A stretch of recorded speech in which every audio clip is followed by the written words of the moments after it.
हो? बच्चू कडू यांच्या काँग्रेसला समर्थन दिलेलं आहे.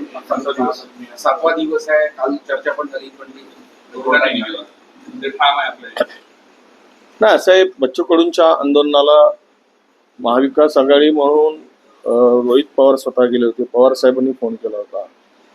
आणि यापूर्वीच आमची भूमिका काँग्रेस पक्षाने स्पष्ट केलेली आहे की आमचा कुठल्याही परिस्थितीत आम्ही शेतकऱ्यांच्या पाठीमागे आहोत आणि शेतकऱ्यांचे प्रश्न घेऊन जो लढत असेल त्याला आमचा पाठिंबा नक्कीच असणार आहे. आणि म्हणून बच्चू कडूंच्या आंदोलनाला सुद्धा काँग्रेस पक्षाचा पाठिंबा आहे. कारण हे कोटारडा सरकारने जे आश्वासनं दिली, कर्जमुक्तीची, शेतीमालाला बोनस देण्याची, तर कुठलेही आणि हमीभाव देण्याची कुठलीही आश्वासनं या सरकारने पाळली नाही. आणि जनतेची आणि विशेष करून शेतकऱ्यांची फसवणूक करण्याचं काम आणि पाप या सरकारने केलेलं आहे. आणि म्हणूनच शेतकऱ्यांच्या न्याय हक्कासाठी जो पाऊल उचलेल त्याला आमचं नक्की समर्थन राहील.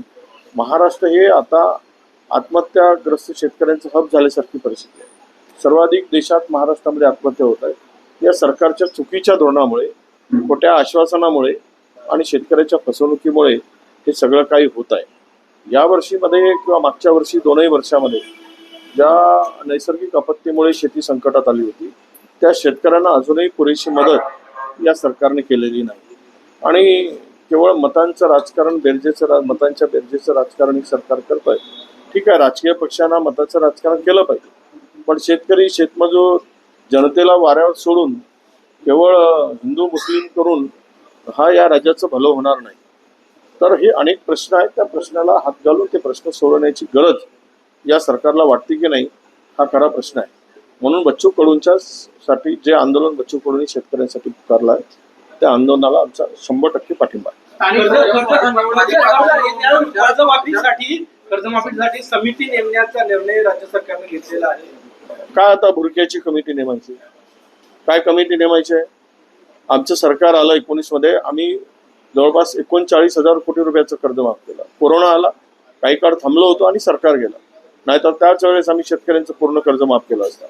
ज्या शेतकरी नियमित भरतात त्यांना सुद्धा 50,000 रुपये त्यांना मदत करण्याचं धोरण सुद्धा आमच्या सरकारचं. आता कशाची समिती नेमणार आणि समितीत काय दिवे लावणार आहे? ह्या टाइमपास करण्याचा आणि वेळ मारून नेण्याचा या सरकारची भूमिका आहे. आणि तुम्हाला माहित आहे की काल परवा 1.5% एक्साईज ड्युटी लावून 14,000 कोटी रुपये मिळवावे लागले. अजून काय पाहिजे? अजून काय टॅक्स वाढवायचं लावा. तुम्ही मुंबईतल्या जमिनी दान देताय अदानीला, त्या एखादी जमीन मोठी विकली तरी शेतकऱ्यांचं कर्ज माफ होईल. लाख रुपये, 1 लाख कोटीच्या जमिनी जर तुम्ही देत असाल आणि शेतकऱ्यांसाठी तुमचे हात जर मदतीसाठी पुढे येत नसतील तर मग आम्ही असंच म्हणायचं, या सरकारच्या हाताला शेतकऱ्याच्या प्रश्नाला घेऊन लकवा मारला आहे, अशीच परिस्थिती या सरकारची. निवडणुकीच्या पार्श्वभूमीवर शरद पवार यांचा जो पक्ष आहे राष्ट्रवादी, तो भाजपकडून कोणासोबत युती करू शकतो अशी माहिती समोर आहे. म्हणून अजितदादासोबत देखील युती करू शकतो अशी माहिती समोर. बघा, पवार साहेब काय बोलतात त्याचे 2-3 अर्थ असं लोक काढत असतात. पण आता असं आहे की जोपर्यंत ठरत नाही तोपर्यंत आपण त्यावर अधिक भाष्य करायचं. काँग्रेस पक्षाची भूमिका आहे की महाविकास आघाडी म्हणून आपण एकत्र राहिलो पाहिजे आणि स्थानिक महाविकास आघाडीचे घटक पक्ष स्थानिक स्तरावर, जिल्हा स्तरावर नेत्यांना जो निर्णय घ्यायचा आहे तो त्यांनी त्या आघाडीबाबत घ्यावा, अशी आमची पक्षाची भूमिका आहे. जर उदाहरणार्थ सांगायचं झालं तर नागपूरमध्ये आघाडी करायची की नाही, तर स्थानिक नेते बसून तो निर्णय घेतील, पण ते महाविकास आघाडी अंतर्गत घेतील. आता जर सत्ताधारी पक्षांच्या बरोबरच्या संदर्भात काही चर्चा असेल तर मात्र त्या संदर्भात जोपर्यंत स्पष्टता येत नाही त्यांच्या भूमिकेची, आणि त्यामुळं अधिक त्यावर बोलणं उचित होणार नाही. आता भाजप सोडून म्हणजे मग शरद पवार साहेबांना अजितदादा आहेत, एकनाथ शिंदे आहेत, तर त्या महायुतीतील घटक पक्षाबरोबर ते आघाडी करतील का, युती करतील का, की होणार आहे का, या संदर्भात आत्ता काही बोलणं उचित होणार नाही. त्यांच्या बोलण्याचा अर्थ नेमका कोणी चुकीचा काढू नये. म्हणून मला तरी वाटतं की थोडा आपण धीर धरावा आणि पुन्हा भूमिका स्पष्ट होऊ द्यावी, मग त्यावर आम्ही आमची भूमिका मांडू. भाजपाच्या कार्यकर्त्यांमध्ये काल कुंभळशी हाणामारी झालेली काल बैठक. नाही, आता मुंबईमध्ये असो की महाराष्ट्रात असो की देशात असो, भाजपमध्ये 2 गट आहेत हे आता आम्हाला सांगायची गरज नाही. एवढंच आहे की आमच्याकडे लोकशाही आहे, आम्ही दाखवतो, ते दाखवत नाही. ते बंद कमऱ्यामध्ये एकमेकाला ठोसतात, आम्ही ओपन ठोसतो, एवढंच फरक आहे. लोकशाही आम्ही जास्त मानतो. विषय असा आहे की त्या भारतीय जनता पक्षाच्या संदर्भात की त्या ठिकाणी झालेली जी काही भूमिका आपल्या जे काही वाद झाला असेल आणि त्या बैठकीमध्ये, तर याची सुरुवात आहे. काय झालं की म्हणजे 10x10च्या खोलीमध्ये हे सगळ्या लोकांना शिरवत आहेत, तर त्यामुळे ते गर्दी होणार आहे आणि एकमेकाला ठोसाठोसी होणारच आहे. अशी भारतीय जनता पक्षाची आता परिस्थिती आहे. ह्या जिथे जिथे वाटतंय तर लोकांची आमच्या प्रदेशाध्यक्षांनी चांगली भूमिका मांडली. भारतीय जनता पक्ष म्हणजे इतरांचे नेते चोरणारी आणि नेते खाणारी चटकीनच आहे. ती भूमिका योग्यच आहे असं म्हणायला हरकत नाही. तर त्यामुळे तिथे शिरून जी काही गर्दी आता झालेली आहे, ते गर्दीचं रूपांतर असेल किंवा सत्तेची साठमारी जे काही चालली, त्यातून अनेक असंतुष्ट आत्मे आहेत. कारण काँग्रेसमधून इतर पक्षातून घेतलेल्या लोकांना खिरापत दिली आहे. त्यामुळं स्थानिक जे काही पूर्वीचे लोक होते त्यांच्यामध्ये त्याच्या वेदना आणि दुःख आहेत. त्यातून कदाचित हा वाद उफाडून आला असेल. आपली आमदारकी रद्द होईल म्हणून याचिका दाखल करण्यात आली नागपूर खंडपीठामध्ये. कोणाची? आपली हे तर झाले ते का आता त्याच्यातून इलेक्शन कमिशनला वगळावं म्हणून हा इलेक्शन कमिशनला वगळावं अशी मागणी करण्यात आली. म्हणजे भाऊ नितेश राणे यांनी राहुल त्याच्यात गांधींना ते पुन्हा एकदा त्याच्यात काही तथ्य नाही.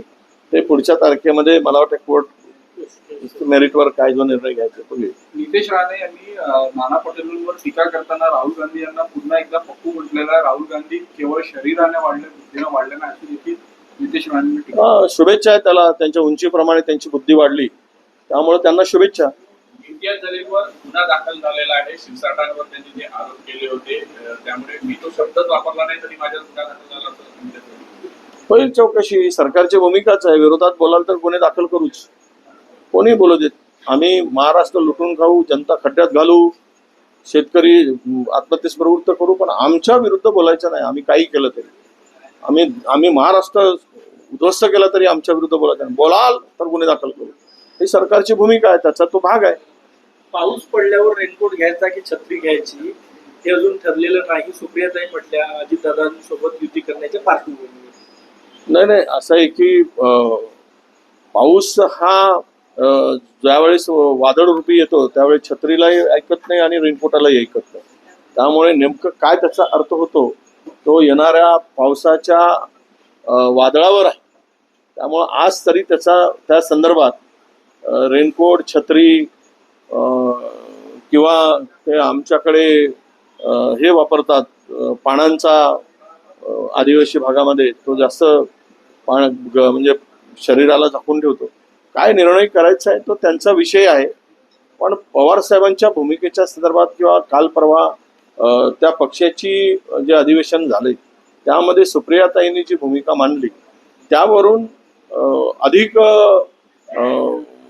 भाष्य करण्याची गरज नाही. त्यांची भूमिका स्पष्ट होती आणि ती महाविकास आघाडीच्या बाजूने होती. नागपुर शहर कांग्रेस अध्यक्ष विकास ठाकरे ने अपने दम पर नागपुर मनपा के चुनाव लड़ने की बात की है. तो ठीक है, हमने भी वही पार्टी का लाइन भी वही है कि जिसको आघाड़ी करना है वो स्थानिक लेवल पे नेता लोग बैठकर डिसाइड करे, निर्णय ले, और जो जहाँ युति करना अपना आघाड़ी करना है वहाँ उस लेवल पर निर्णय ले, ये हमारी भूमिका है. अब विकास ठाकरे जी ने उनके साथ में चर्चा की या नहीं की ये मुझे पता नहीं है, पर चर्चा करके या नहीं करना ये पार्टी डिसाइड करेगी. Thank you. थँक्यू. घेतो.